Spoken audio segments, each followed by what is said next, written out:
On July the 17th last year, the passenger jet flying from Amsterdam to Kuala Lumpur is blown out of the sky, close to the village of Grabov, in strife-torn Donetsk in eastern Ukraine.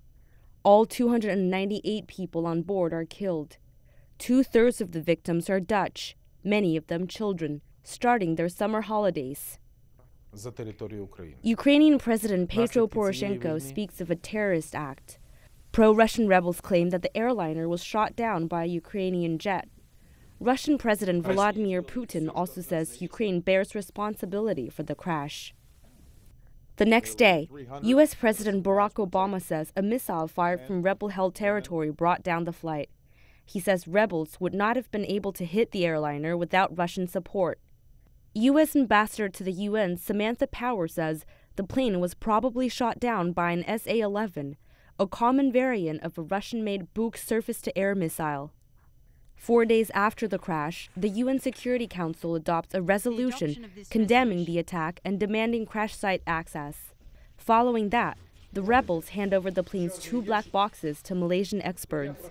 Last September, a first report released by the Netherlands says MH17 split into pieces during flight after being hit by numerous high-speed objects. At the end of this June, Dutch Justice Minister Ard van der Stoor says chances of finding human remains of the last 2 victims of the crash are unlikely. Later this July, relatives of the victims join emotional memorials in the Netherlands and other countries. Britain calls for an international tribunal to prosecute those responsible.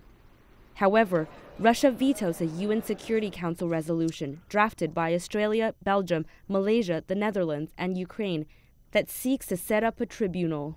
Then comes the latest development. Investigators probing the crash have identified 7 large fragments, probably from a Buk surface-to-air missile system. Taoyuan, CCTV.